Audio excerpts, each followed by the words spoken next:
برابری کے حقوق حاصل ہوتے ہیں. انسانیت اور ہمدردی ریاست مدینہ کا عام جز ہے. مغربی ممالک فلاحی ریاست کے طور پر اپنے لوگوں کو دیکھ بھال کرتے ہیں. حضور صلی اللہ علیہ وسلم نے کہا تھا کہ تعلیم کے لیے چین بھی جانا پڑے تو جائیں. یہ حدیث جان کر چینی وزیر خارجہ بھی حیران رہ گئے. انہوں نے وہاں پر وہ تالیاں بجائی ہیں. خواتین کے حقوق سے متعلق عمران خان نے کہا کہ ریاست مدینہ، اب ظاہر ہے جب یہ حدیث بیان ہوگی تو جو امریکہ کے پٹھو ہوں گے اب وہ اس کو وہ اور رنگ دیں گے. اور اس وقت بھی پاکستان کے اندر بڑا ایک ایسا طبقہ ہے جو وزیر اعظم جب پردے کی بات کر رہے ہوں، جب اسلامو فوبیا کے خلاف بات کر رہے ہوں، جب اسلامی اقدار کی بات کر رہے ہوں، روایات کی بات کر رہے ہوں، اور یہاں پر سمجھا رہے ہوں کہ اپنے بچوں کو کس طرح ہم نے سیرت نبوی کی تعلیم دینی ہے، تو وہ طبقہ جو خونی لبرل کچھ آنٹیاں ہیں، کچھ مرد ہیں، اور مغربی فنڈڈ عموماً ان کی جو NGOs ہیں ان سے وہ پیسے لیتے ہیں، اور وہ اس کو کہتے ہیں جی یہ وزیر اعظم مذہب کارڈ استعمال کر رہا ہے، یہ اس طرح یہ مذہبی کارڈ استعمال کر رہا ہے. بھائی یہ بات تو آج لوگ فضل الرحمان سے پوچھ رہے ہیں کہ آپ کو 35-40 سال ہو گئے سیاست کیے ہوئے، اسلام کے حوالے سے کوئی 5 کارنامے بیان کر دو. چلو کوئی بندہ بیان کر دے. جو ہم اکثر ویڈیو میں بات کرتے ہیں تو وزیر اعظم جو ہے وہ حکومت میں آئے ہیں تو ان کے کارنامے تو سامنے نظر آ رہے ہیں. پھر خواتین کے حقوق پر بات کی گئی ہے تو ان کا وراثت کے اندر حق ہے. حضور نبی اکرم صلی اللہ علیہ وسلم نے بڑا حق دیا ہے. یورپ میں 1 سال پہلے تک ان حقوق کا نہیں پتا تھا، خواتین کو حقوق نہیں ملتے تھے، لیکن پاکستان میں 70% خواتین کو وراثت میں حصہ نہیں ملتا تھا. ہم نے یہ قانون منظور کیا ہے. اور پھر وزیر اعظم نے فرمایا کہ مسلمان جو ہے وہ سامراجی حکمرانوں کی 10 سالہ حکمرانی کو ریاست مدینہ سے نہ جوڑا جائے. OIC کا مقصد تھا اسلامی اقدار کا تحفظ کرنا. افسوس ہے آج اسلامی اقدار کا تحفظ خطرے میں ہے. یعنی پوری جو OIC ہے ان ممالک کے جو وزراء خارجہ ہیں ان کا بھی ضمیر آج جھنجھوڑنے کی کوشش کی ہے پرائم منسٹر نے. اسلامی اقدار کا تحفظ خطرے میں ہے. معاشرے کی خرابی کی بڑی وجہ بے حیائی ہے. جس خاندانی نظام اس بے حیائی سے برباد ہو جاتا ہے، اور تحقیقات سے پتہ چلا کہ موبائل کے ذریعے پورنوگرافی جنسی جرائم میں اضافہ ہوا ہے، اور اس کے اندر طلاق کا بھی فحاشی کی وجہ سے ریشو کے اندر بڑا اضافہ ہوا ہے. اب اس کو بھی ٹارگٹ کر رہے ہیں بہت سارے دانشور کہ دیکھو جی طلاق کی وجہ فحاشی کو وزیر اعظم نے قرار دے دیا ہے. یہ وہ طبقہ ہے جو اسلام اور مذہب سے بیزار طبقہ ہے. اور پاکستان کے اندر بھی یہ غیر ملکی جو فنڈنگ ہے ان پر پلنے والی NGOs ہیں. جب بھی اسلام کا نام آئے گا تو یہ ٹوٹ پڑتا ہے وزیر اعظم پر، اور ایسا تاثر دیتا ہے کہ جیسے انہوں نے کوئی بڑی غلطی کر دی ہے. بدقسمتی سے ٹی وی چینل کی سکرینیں چونکہ ان اکثریت ایسے لوگوں سے بھری پڑی ہیں، اور ان کو کوئی منہ پر ایسا تماچا بھی جو ہے وہ نہیں مارتا، آئین اور قانون کا تماچا، کہ آپ آئین کی خلاف ورزی کر رہے ہیں. اور آئین کے اندر واضح طور پر ہے کہ یہاں پر اسلامی جو حیات ہے، طرز زندگی ہے، اس کو اجاگر کیا جائے گا، ایسا ماحول فراہم کیا جائے گا. اور اب اسلام کا جب بھی نام لیا جاتا ہے یہ لوگ ٹوٹ پڑتے ہیں. مسئلہ ہے فلسطین اور کشمیر کے حوالے سے انہوں نے کہا کہ ہم فلسطین اور کشمیر کے معاملے پر بالکل جو ہے وہ ہم ناکام ہوئے. 1.5 ارب آبادی ہے مگر ہم اس قابل نہیں ہیں کہ مظالم کو روک سکے. مقبوضہ کشمیر کا اقوام متحدہ کی قراردادوں پر کوئی حل نہیں نکالا گیا. وزیر اعظم کی خود مختاری، مقبوضہ کشمیر کی خود مختاری غیر قانونی طور پر ختم کی گئی. عالمی برادری نے مقبوضہ کشمیر کے حل کے لیے کبھی دباؤ محسوس نہیں کیا. تو انہوں نے یہ غیرت زندہ کی ہے ان کی کہ اتنے زیادہ ممالک ہونے کے باوجود عالمی سطح پر ہم دباؤ نہیں بنانے کی پوزیشن کے اندر ہیں. انہوں نے کہا کہ بین الاقوامی قوانین کے تحت کسی خطے کی ڈیموگرافی کی تبدیلی وار کرائم ہے. بھارت اور اسرائیل دونوں جو ہیں وہ آبادی کا تناسب بدلنے پر بضد ہیں، مگر کوئی عالمی دباؤ نہیں ڈالا گیا. مگر اقدامات نہ کیے گئے تو تب تک کشمیر فلسطین کا مسئلہ حل نہیں ہو سکتا. پھر وزیر اعظم نے بتایا ہے کہ افغانستان کی جو صورتحال ہے اس حوالے سے ہمارا گزشتہ اجلاس ہوا، بحران عالمی پابندیوں کی وجہ سے ہے. کوئی تیسرا ملک آ کر افغانستان میں دہشت گردی کو نہیں روک سکتا. افغانستان میں مستحکم حکومت ہی اپنی سرزمین کی حفاظت کر سکتی ہے. یوکرین اور روس جنگ سے متعلق وزیر اعظم نے کہا ہے کہ یوکرین اور روس جو تنازع ہے اس پر دنیا تشویش میں مبتلا ہے، اور ہمیں بھی اپنا ثالثی کا کردار ادا کرنا چاہیے. اس جو جنگ ہے اس کا خاتمہ ہونا چاہیے. روس اور یوکرین تنازع روکنے کے لیے چینی وزیر خارجہ سے میں ملاقات کروں گا، ان کو بھی کہوں گا تاکہ وہ بھی اپنا کردار ادا کریں. خانہ جنگی جو ہے اس سے بچایا جانا ضروری ہے۔ اور پھر جس طرح غریب ممالک سے میں نے بتایا آپ کو کہ وہ باقاعدہ طور پر انہوں نے کہا وزیر اعظم نے کہ خوبصورت ملک میں آپ مہمان تشریف لائے ہیں، ہم 1.5 ارب کی آبادی ہیں، ہم نے کبھی اپنے صحیح وقت کو نہیں پہچانا، کسی بلاک میں ہم تقسیم نہیں ہوں گے، بلکہ ہمیں خود جو مسلم ممالک ہیں ان کو ایک مضبوط بلاک بنانے کی ضرورت ہے۔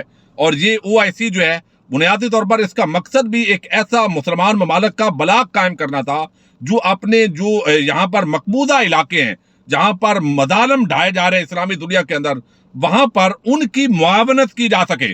تو آج OIC کے تمام ممالک، تقریباً 57 ممالک کی نمائندگی ہے، تقریباً 45 سے زائد ممالک کے وزراء خارجہ ہیں، اور صدارتی جو خطاب وزیر اعظم نے کیے ہیں، یقینی طور پر اس سے قبل جو ہے سعودی وزیر خارجہ کی گفتگو ہوئی ہے، اس سے قبل شاہ محمود قریشی نے ایک اوورال چارٹر پیش کیا ہے، بڑی زبردست گفتگو کی ہے۔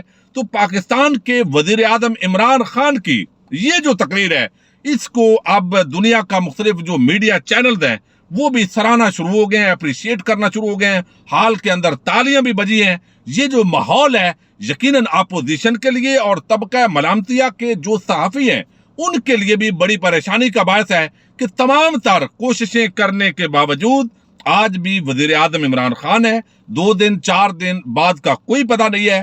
لیکن اگر حکومت جو ہے اس کا بدل بھی جاتی ہے تو پھر بھی جو اسلام کے حوالے سے، پاکستان کے حوالے سے، عام آدمی کے حوالے سے جو وزیر اعظم عمران خان کی موجودہ حکومت کی یہ کارکردگی ہے، یہ یقینی طور پر خاص طور پر جو خارجہ محاذ ہے، خارجہ محاذ کے اندر ہم نے دیکھا ہے کہ کس طریقے سے ایبسلوٹلی ناٹ سے لے کر یورپی ممالک کے سفیروں کو بتایا ہے، پھر جو 2 نمبر طریقے سے غریب ممالک سے پیسہ لوٹ کر کچھ حکمران ٹولہ وہ بیرون ملک منتقل کرتا ہے، اور پھر وہی رقم قرضوں کی صورت کے اندر وہ بینک جو ہے وہ دے رہے ہوتے ہیں ممالک کو، اور سود پے ہوتا ہے۔ یہ جو منافقانہ کردار ہے وہ امریکہ ہو، یورپی ممالک ہو یا کوئی اور بلاک ہو، تو بلاکس کے حوالے سے پرائم منسٹر نے کلیئر کیا ہے کہ ہم نیوٹرل ہیں، اور نیوٹرل کے بات آپ کو علم ہے آج کل بڑی جو ہے وہ پاکستان کے اندر ہو رہی ہے۔ بہرحال یہ ہر لحاظ سے ایک تاریخی خطاب ہے، وزیر اعظم عمران خان کا یہ ایک بہت بڑا اقدام ہے، یہ پاکستان کا OIC اجلاس جو ہے وہ اعزاز ہے۔ مزید بھی اس پر بات کرتے رہیں گے۔ اپنے میزبان ساجد گندل کو نیکسٹ ویڈیو تک کے لیے اجازت دیجیے۔ اللہ حافظ۔